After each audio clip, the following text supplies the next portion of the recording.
Welcome to season 6 of the Breakthrough Show, breakthroughs around the world, conversations with 40 guests from 40 different countries, honoring our differences, acknowledging our similarities, and celebrating our connection. I'm your host, Jessica Dugas, the creator of the Breakthrough Show Network, and I am so pumped about our guest today. I can't wait for you to meet her. For season 6, episode 13, I am welcoming a new face to the show. Our guest today is an author, leader, change consultant, and more for people who are serious about creating a huge impact in the world. That's me. That's me. I'm excited. Representing the country of Barbados, please welcome Michelle Margaret Marques to the show.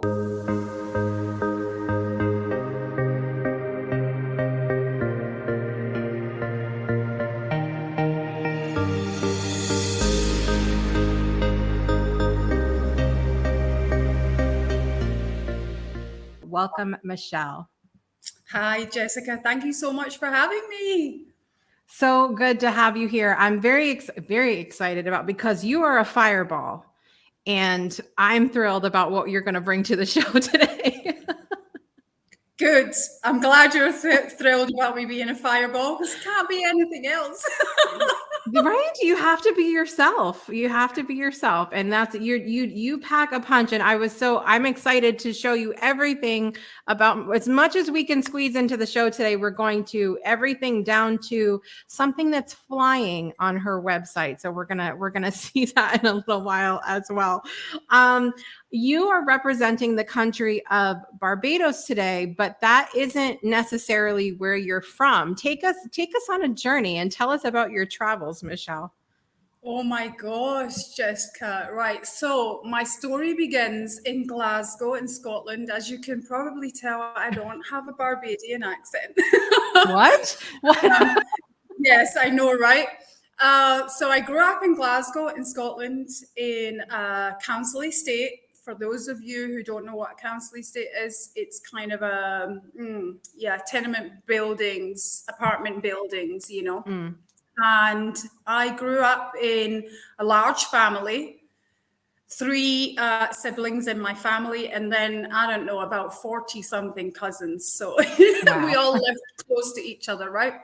So I grew up in a very loving, fierce family in a background that was plagued by violence and hatred towards different religions and, hatred with football, for those of you that don't recognize football, soccer. Thank you for specifying for us lowly Americans over here. I always get it. Like, what did she mean when she said that?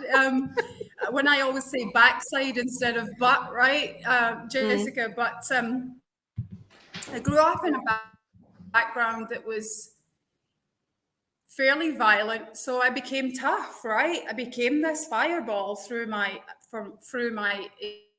existence, through my growing up, because we had to learn to stand our ground. We had to learn to basically take care of ourselves on the street, hyper vigilant everywhere. So that's kind of ingrained in me. But I left Glasgow and then I decided that wasn't good enough. So I kind of have lived in New York for a few months, a couple of times, and lived in Canada for 6 months, a couple of times, and now live in Barbados. So yeah, my travels around in various other countries, but I won't, go into that. But yeah, I love it, and I call it discovery, delicious discovery. Yeah. Yeah, it's a beautiful experience, I'm sure. Even I have not traveled to different countries. I mean, I've been to Canada. My husband's Canadian, and I'm in the US, but I haven't been outside of North America. But even the experience for me of traveling, I've lived all over the US in so many different states, and that has been an incredible experience as well, just to, experience the different cultures, because it really is. Some people think like they lump the US together and they're like the US. It is very different in different parts of the country, right? Very, very different. Yeah. Well, tell us what you love the most about Barbados, because obviously it has a very special place in your heart. That's where you're choosing to settle at the moment. So tell us what you love most about Barbados. Oh gosh, I fell in love with Barbados over 18 years ago. Uh, we've now lived here a little over 2.5. What I love about Barbados is the lifestyle. The real slowless, it forces you to slow your life down. And I do say Mm. forces you in a very specific way because the lifestyle is slow. It's beach. It's, you can drive Barbados and you can just, and you come across this amazing view of the ocean. You're never more than 10 minutes, 15 minutes away from a view of the ocean, right? East coast of Wow. Barbados, which is rugged, fairly untouched, absolutely stunningly beautiful, right? Um, rough ocean that you can't really swim in, but it's just so absolutely magically beautiful.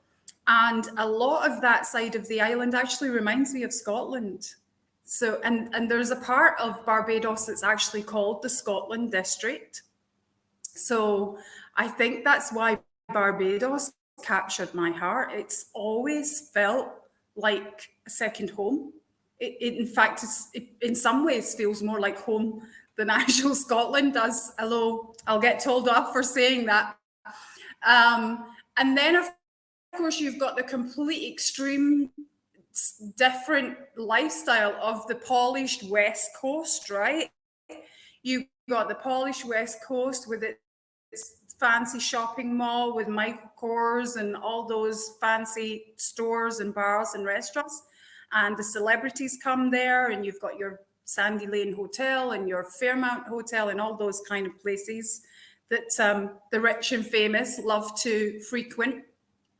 So it's Barbados is a stark contrast of complete different lifestyles. And it's just there's something new to discover every single time, like every time you go somewhere, every time you experience it in a different way. I think it's just an amazing rock, as the Barbadians call it.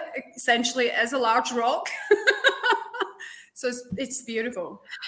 I love it. And I love the idea that you're sharing of slowing down. I tend to be a fast talker, a fast mover, always have been kind of that way, but I've been the older I get, the more need I have to slow things down a little bit.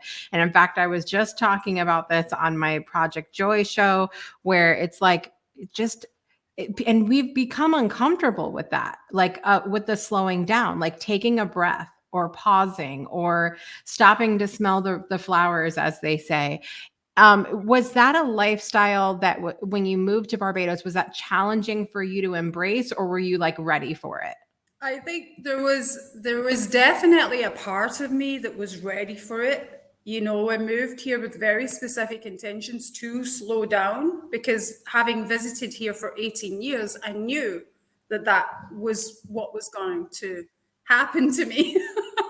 But in a lot of ways, it was challenging. Oh my gosh, it's when you've been used to like you say, I'm the same, like you, always on the go, always doing everything at 100 miles an hour. Yeah. When we arrived in Barbados to actually live here, of course, is very, very different than Mm. visiting, being on holiday, being on vacation. There was a lot of things that frustrated me. Mm. A lot of things. And I kept comparing, like, this would never happen in the UK, or that is it's not like that in the UK. And then I had to actually get a hold of myself and say, you know what? This isn't the UK, right? Yeah. This isn't the same lifestyle. You came here for a very specific reason, and now you're getting frustrated because things don't happen as fast as it Mm. happens in the UK, right? So Yeah. yeah, it was challenging, and I I spent a lot of energy frustrating myself until I accepted, hey, you made this choice for a reason. You have to slow down. In actual fact, it's one of the things I teach my clients about slowing Mm. down to speed up. Because what you realize is actually when you do step back and you do live in the moment and you do start to really appreciate a bit of a slower pace, you actually have time to think. You actually have time to be more creative. You actually can really dream in the moment and really have a bigger vision for your life whilst enjoying the fact that you really don't have any choice but to live slower. Mm. Yeah. Yeah. Very true. Very true. Now, I looked at a map because see, part of me doing this series is me finally embracing the fact that I was horrible at geography in school and now I'm learning where all these countries are. So I knew that you were in the middle of the Atlantic somewhere, but I didn't Yeah. exactly know where.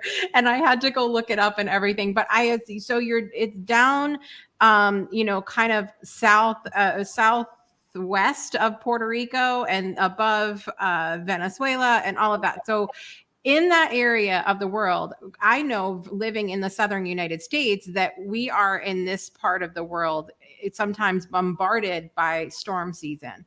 What does it look like? Do you guys get, I'm assuming you get a lot of hurricanes and whatnot there. Actually, because we're a bit in Barbados, we're a bit further north of the actual hurricane route. If you like, we don't get it so bad. We usually get the Really? tail end of hurricanes that have come through. Yeah, so we mostly get tropical storms, a lot of wind, a lot of rain. In actual fact, today for the last 3 days straight, it's rained solid, and that's an unusual thing for Barbados. But last year, I do have to say, we did get a hurricane. Hurricane, I forget the name. It caused a lot of problems all across the Caribbean and the States, actually. And I'm not gonna lie, I was sitting in my house, like watching palm trees blowing over like this.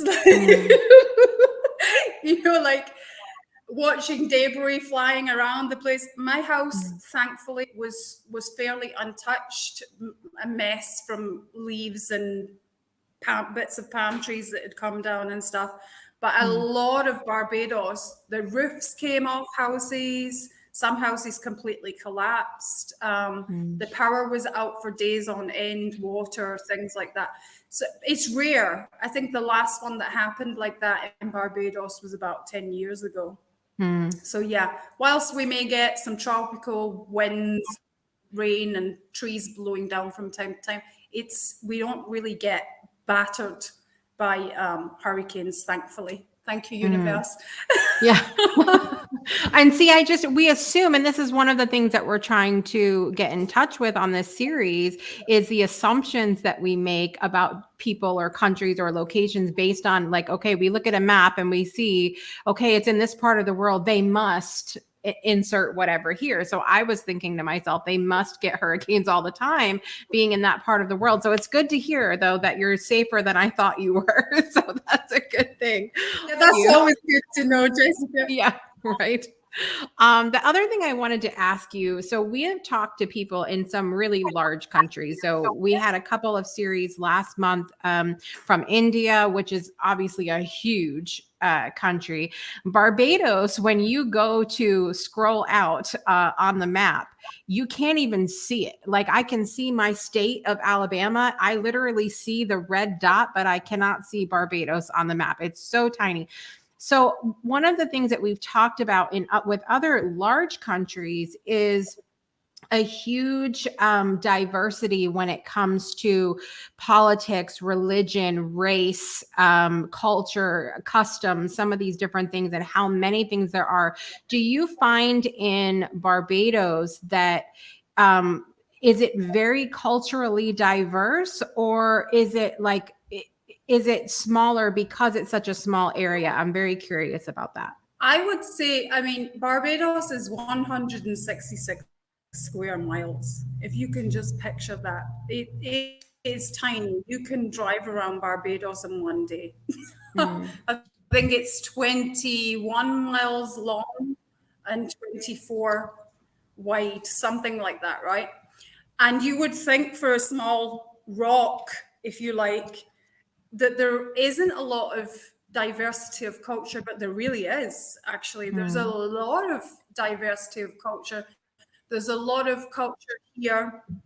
Portuguese, for instance, you know, British, because it used to be a British colony. So it has still a lot of that British influence on the island.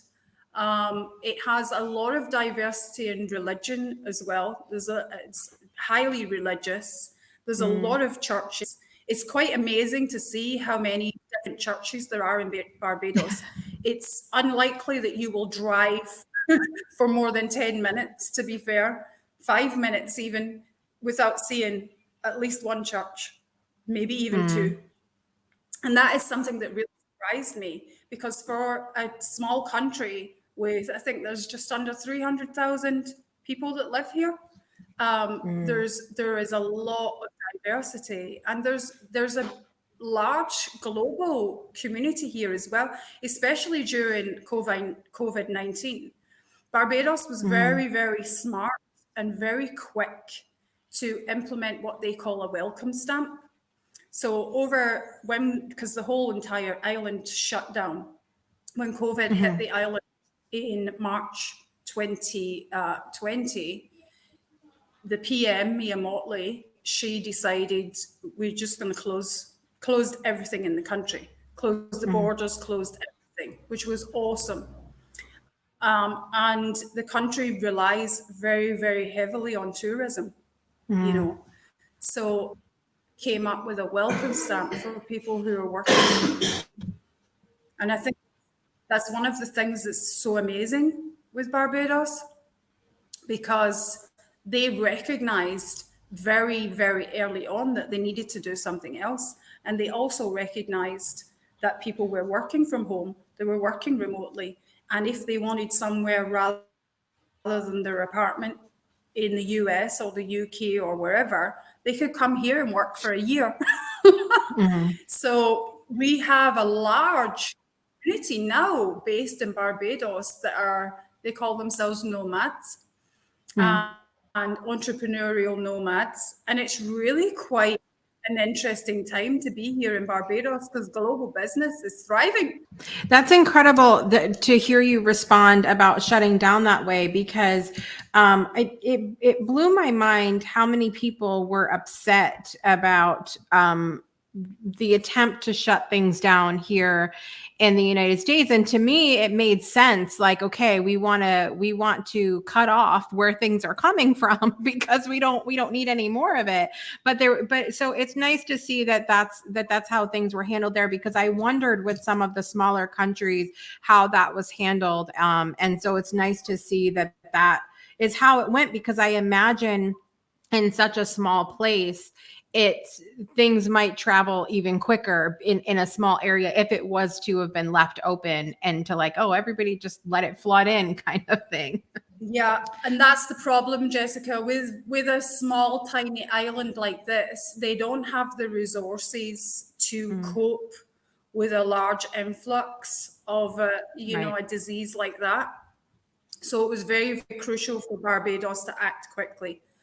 For the first 9 months that we had that COVID was on the island, we had very, very low numbers, Mm, hugely low, 97 cases and only 7 deaths wow. up for the first 9 months. And then the country opened back up. Everybody came in for Christmas and New Year. Yeah. And the numbers went sky high. You know, we had a huge problem. But again, the PM dealt with it very quickly. She's very on the ball. As soon as the cases started rising, boom, country closed back down again. And yes, I understand what you're saying about people weren't happy about Mm, countries closing down, states closing down, whatever. But I personally feel that, especially on this island, that was the most sensible thing that they could have done. And I right. mean, let's face it, Barbados isn't exactly a terrible place to be closed down in, right? Yeah. Twist my arm, like don't make So, me go yeah, there. I asked Oh. and I ask my clients, like, what are you going to add back into your life and what are you not going to add back into Mm, your life as a result of COVID-19. It's not what did you lose, what right. is not serving you, and what really takes you into a life that you adore. Because I don't Yeah. feel we really lost a great deal. There's some people that do feel that we lost a lot of our life during that time, but it's perspective, isn't it, Jessica? Yeah, absolutely. Perspective was one of the the main words I think that we've all been dealing with and coming to terms with the last couple of years for sure. Breakthroughs are about more than you might think.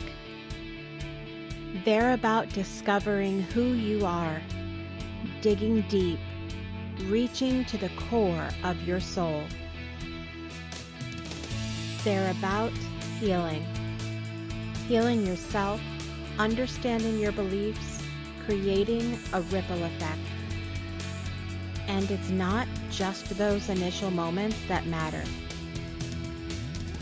It's about using them to bring more joy into our own lives and the lives of others. It's about having fun, letting loose, enjoying every moment life has to offer. It's about finding a safe space. It's about creating connection.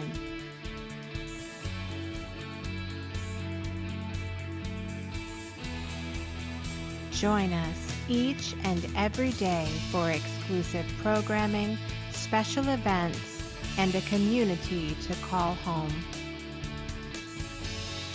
where we invite you to explore, change the way you look at and live your life, and go beyond the breakthrough. So we ask you, are you ready? We'll see you online at thebreakthroughshow.com.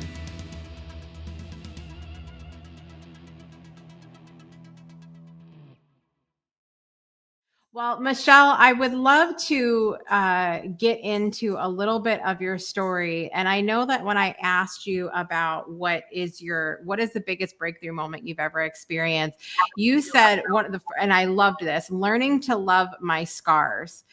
I think that that's something that can be such a challenge for people to really have that appreciation for what they've been through. And even in the very literal sense, loving their actual scars, see, just embracing the things that they've been through. So is this something that you have come to be able to do and appreciate later on, or have you always sort of been open to that learning in looking back? I think to answer that, it was something I always knew was possible. It was something that I always understood was necessary to a certain extent, but it wasn't something I was very good at for a very, very long time. I always make a joke. It took me almost 40 years to accept myself fully. So I have no time to help anyone else accept me, right? Right, I right. can't spend the next 40 years having other people accept me. So learning to love my scars, for anyone who's read my story or Rebel Women, I've been through what one of my clients says would take most people down, make most people give up in their life. I've been through a lot in my life, and I hold myself fully accountable for my part in the stuff that I went through. And that journey of accepting my part in those scars was absolutely crucial. And that was the biggest breakthrough for me. That was the biggest turning point. Learning to love all of me, the darkness and the light, and discovering that that's really the only way we can accept ourselves and fully step into ourselves. And it's part of what I Right. help my clients do now. That process is hugely difficult. It takes a lot of courage to really look at yourself, all your darkness and your edges and everything else, and to really fully accept it. Once you get to that place of accepting, I always knew there was something bigger inside of me, Jessica, but I never wanted to really shed the light on it. I was afraid of this devil that was inside of me. I think I was really afraid of it because constantly being told my whole growing up from friends, from family, from teachers, from, oh, you come from Glasgow, you come from a place that people don't achieve big, mad dreams, you shouldn't be dreaming like that. You're just crazy. You shouldn't allow yourself these things. Or you're too loud, or you're too opinionated, or you're just too fierce, or whatever the case is. And that makes us want to dim our light, that makes us want to not shine so brightly because we might offend other people. And I reached a place where I was like, you know what? The people who love me with all of this, too loud and too this and too that and too whatever. And to that, I say thank you. Thank you so much. So these days when someone tells me, oh, you're too whatever that thing is, I say, thank you, you're welcome. You're so welcome, because like I love that part. Yeah. I think it's so important that we learn to do that for ourselves. We really need to. And that's really where my life took the biggest turning point. Life just completely opened up for me after that, Jessica. It was like, here I am. Here I am. I'm not afraid anymore. This is who I am. And this is my story serves the world. My background serves the world. My expertise, now have 2 certifications in coach and transition excellence, right? And this is who I am, and this is who I was meant to be. Yeah. As selfish as that might sound, and maybe pretentious or arrogant to some, but that is where you have to be before you can really serve other people as fully as possible. Right. Absolutely. I love how you talked about, recognizing your part in the scars, recognizing your part in the things that that have happened in your life. And that part has been it's like, I always have been my biggest critic when it comes to mistakes that I've made or choices that I've made that I, regret later or whatever. But it wasn't until I guess not last Christmas, but Christmas before, holiday season before that, I just had this whole movie moment. The moments where you sit down and your life literally flashes before your eyes. And I'm sitting there, and all of a sudden, all of these things started replaying. And I just realized, like, oh shit, I did this myself. And I lost it. And I was aware, obviously, of the choices that I've made and the things that I've done, but it hit me all of a sudden. And I really I had to spend a couple of weeks, I think, sitting in that and learning to forgive myself. And it's still even a process now where I have to be like, yes, you had a part in it, but you did what you thought you had to do in the moment. Like, you did the best you could in the moment. What does that process look like for you when you look back and you say, oh, I did choose that. Like, I did have a part in that. Yeah. The process, I mean, we have to recognize we all have a part in everything that happens to us. We perceive it as someone else doing it to us, or life is unfair. Life is unfair. Guess what? It is. And control of ourselves. It is about recognizing, like you said, Jessica, the choices that we make, right? And, people say life happens to me. I don't agree with that. Life happens for you. We made the choices that we made in order to bring us to where we are today, to make us stronger, to make us, more resilient, to make us have lessons that we can teach other people, to bring that service. I believe that we're all born with a B'ism. And unfortunately, some of us put ourselves through more than others. And I say that's taking it for the team, right? Especially if Mhm. you're going to share that knowledge and hopefully help other people not go through so much, which is what my life mission is.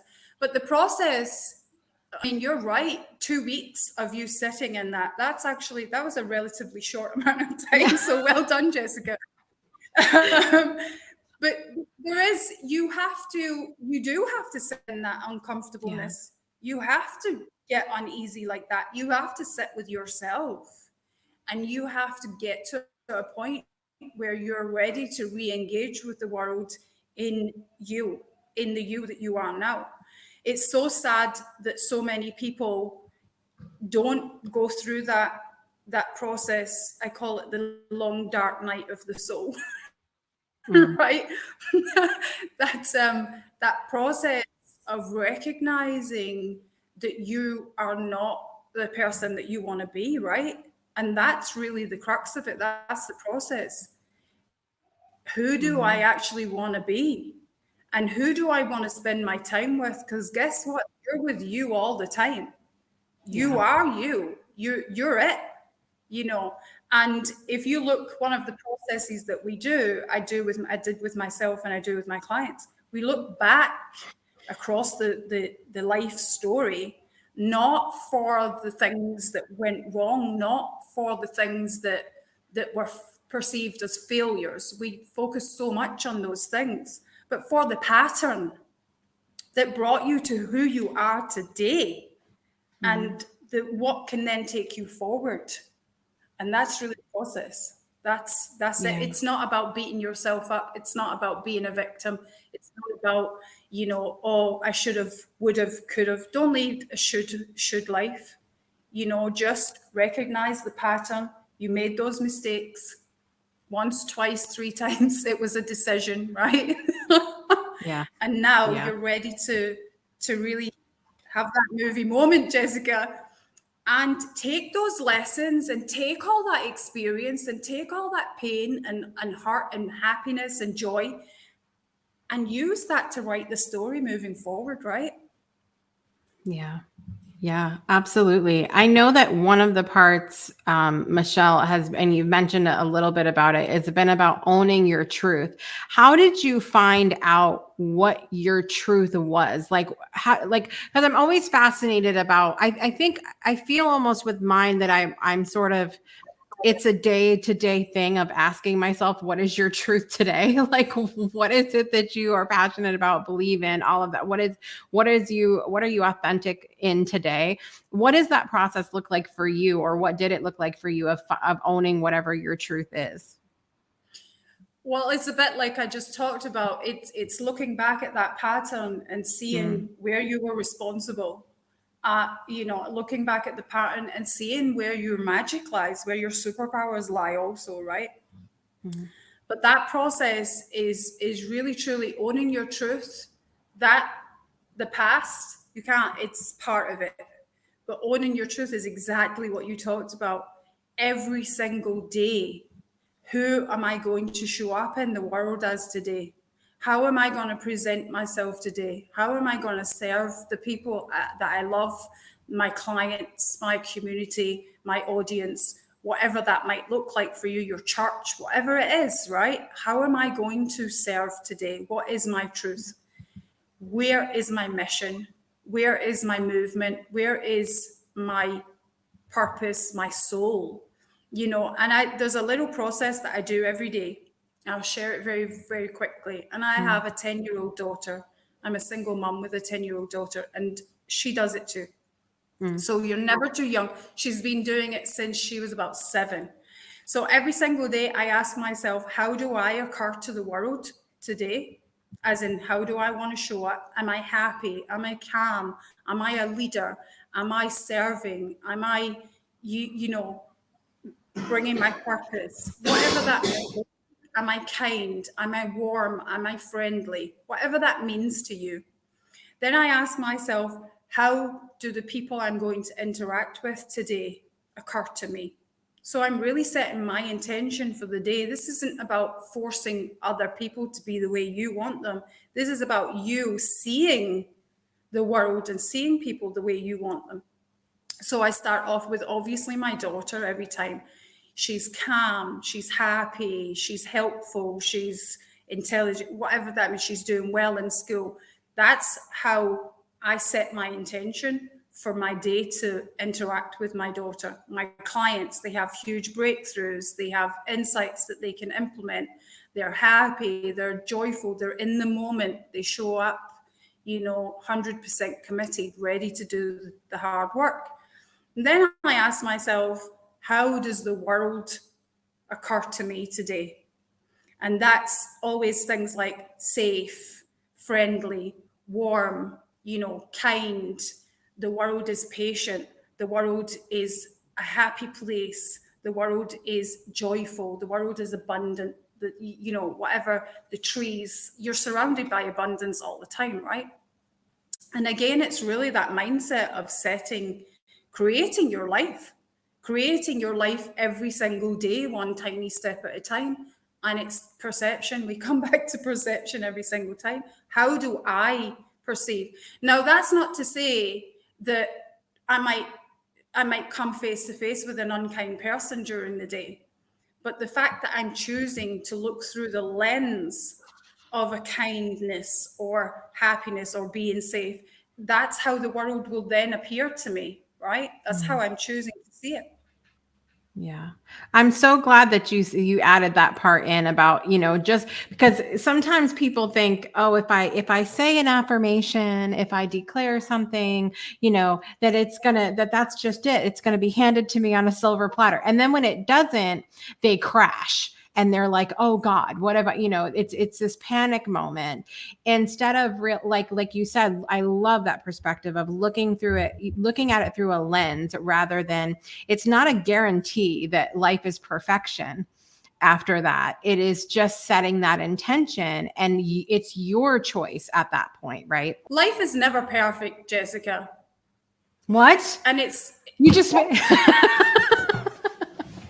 what do you mean? What do you mean, Michelle? You just made my whole world crash down. Thank you very much. Life is never perfect. It's never going to be easy. It was never meant to be. And that's the biggest misconception. Life was never meant to be easy, but we can choose how we react to it in the moment. How our intention, like you say, just because I say I'm going to be happy today and I'm going to show up 100% ready for the challenges of the day, and that's not to say that I won't have my moments where something pees me off, right? Where someone really gets on my nerves. But at the same time, I've set that intention so I can go back and say, let me take a step back. Let me just remind myself that today I intended to show up like this. And then I can move past the thing that just really infuriated me and get on with my day. And it doesn't take me off my beat, right? It doesn't take me off my path. Right. Absolutely. Well, I mean, so I have a big question for you. With all of this, we know obviously how important working on yourself is to changing the world. But in that effort of working on yourself, what do you hope to see in the world? If you could wave Michelle's magic wand and the world is a better place, what do you hope to see? I hope to see more people stepping into themselves, stepping into their power, because human beings, we're far more powerful than we ever will even realize, no matter how much we work on ourselves. And I really want people to understand that you do have the power inside of you. It's all there. What I would like to see change really is equality. I would like to see poverty completely extinguished. That's the world I would like to see. I would like to see people having a more fulfilling, purposeful, happy, joyful life. And yeah, I just want to change everything. You asked me such a loaded question, Jessica, because I could probably answer that for the whole entire episode. So many things I want to change.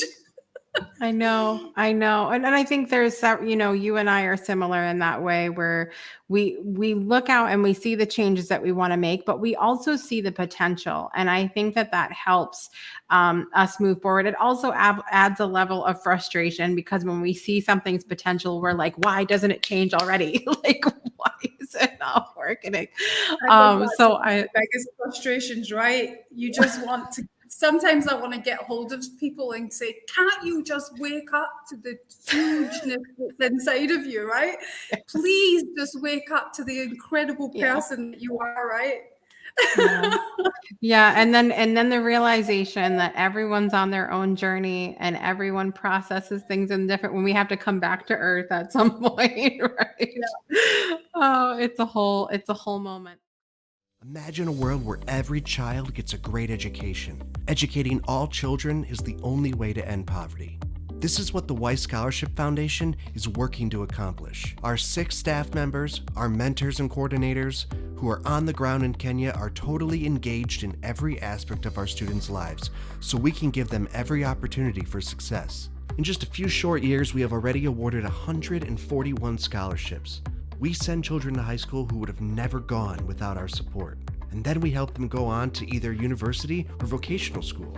We have already scaled our holistic business model to 4 locations and are ready to scale it to many more. Today it's Kenya, but tomorrow it's more countries. Please contribute what you can today. You can make a one-time donation, a recurring donation, or choose to sponsor a child all on your own for all 4 years of high school for just $3,500. Go to our website, www.weissscholarshipfoundation.org. Well, I would love to get to our 10 they will be fun questions with you. Are you ready for our 10 quick fire questions, Michelle? I am ready. I'm terrified, but I'm ready, Jessica. No, I'm joking. It's good to be a little scared. All right. That's how you know you're in the right room. That's right. All right, here we go.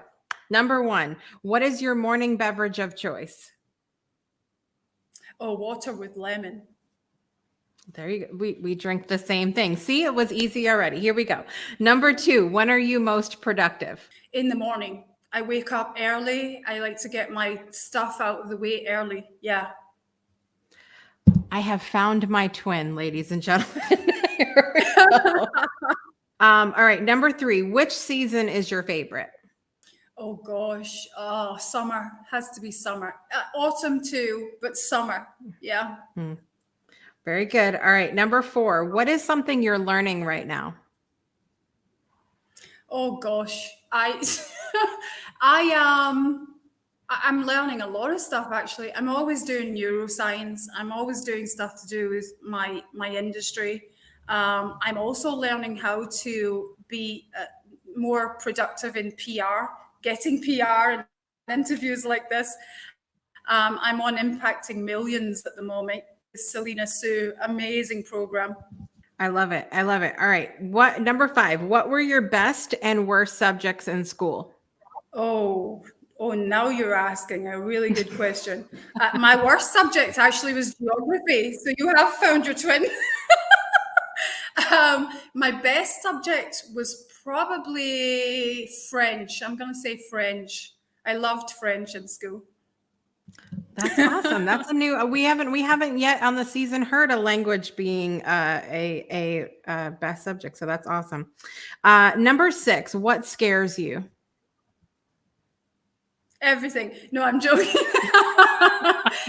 Me. What scares me? Me. I would say me. Mm-hmm. Like, yeah, I have to say me. I always have these huge, big plans and aspirations and dreams, and sometimes I have to sit and say, "This little girl from Glasgow," and then the other side of me says, "Hell yes, you. Who not? Why not?" Yeah, I love that. That's so good. All right, number 7, have you ever been in love? Yeah, too many times. No, I'm joking. Yes, I have. I love it. All right, number 8, what inspires you? Oh gosh. Oh, you're asking, these are quick fire questions, right? So, First thing you think of. life, life, nature, abundance, the abundance of nature inspires me always. Beautiful, beautiful. All right, number 9. If you People, have too. any, oh, good. Yes, that's a good answer too. Number 9, if you have any, how do you enjoy your downtime? Oh, I do have downtime actually. It's something that I've added in. I love being in my garden. I have a beautiful garden with palm trees and whatever else. I love being in my garden. I love the beach. I absolutely love just watching the ocean. I'm never more at peace than just, I can sit there for hours, Jessica, just watching the ocean, just letting my I love it. thoughts Beach run. is my favorite place too. Absolutely. Number 10, finally, which culture do you deeply respect and or want to learn more about other than your own? Oh gosh. What culture? I think the Indonesian culture actually really inspires me. You know, the spiritual aspect of that culture fascinates me actually. Anything that's kind of a bit mystic and spiritual and, as some people would say, woo-woo, really fascinates the life out of me. I love it. I love it. Well, you got through it. That was all. Was it somewhat painless? That was pretty awesome, actually. I'm glad I was terrified of that. I love it. I love it. Well, I'm glad that you got through it, and we have a lot in common. So I love that too. I love being able to find out, even if we're in different areas of the world, even if we're from completely different cultures and have completely different backgrounds and different things that we do actually have a lot in common. And it's fun when we find things that we don't have in common too. I think the only thing that you and I are really different on, and not even so much because you mentioned autumn, but season. Summer is like at the bottom of my list, but only because it's so hot here. And I am a hot natured person that you can only take so much clothes off before it's illegal, Michelle. I'm just trying to say. It's too hot. I love that. I absolutely love that. But you see, I'm the opposite. I am the opposite in that respect. I am the one that is perfectly happy when everyone else is like sweating buckets and desperate for AC, right? I very rarely even put my AC on. Oh and my other gosh. people are like, how do you live like that? How is that possible? And then they say, aren't you used to the cold? You grew up in Scotland. And I say, why do you think I don't live there now? That Maybe is exactly the response my husband has, because my husband is from Canada. And so when it's cold here in Alabama, they're like, aren't you used to this? And he's like, I don't live there anymore. Yeah. Yeah. I say, I may be used to it, but I don't have to like it, right? Yes. Yes, absolutely. Well, we would love for our visitors to go visit you online. It's yourname.life. I have it scrolling at the bottom there. Do you want to, first of all, the first thing I pointed out to Michelle when we first talked was the hummingbird. I could sit here on her website all day and just watch the little hummingbird fly around. So if you don't want to just do that, what else can they find here, Michelle, when they visit you on your website? So apart from the little hummingbirds, which everyone comes to see, Jessica, not only you, no, I'm joking. They can find out about me, what I do, what kind of coaching, the kind of people I work with. They can find out who I'm not for. There's a very bold section on that. They can also find my books there, and they can find out about the Mindset Mastery Summit, which was huge in April. Next one's in October.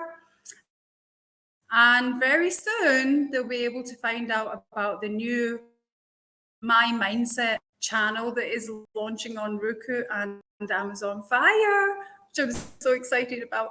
I'm very, very excited about your show. Very excited about some of the things that you have coming up. I definitely encourage everyone to visit your website. We have it down in the show notes. Hopefully, they'll be able to visit your website and check out everything that you have amazing coming up. Michelle, thank you so much for being here today. I really appreciate you and us working through. Sometimes it's a challenge to work through the delays and all of that coming to each other from so far away. I love to hate technology at times. I love to hate it. But thank you so much, Michelle, for being here today. I appreciate you, and I hope we can see you back again sometime.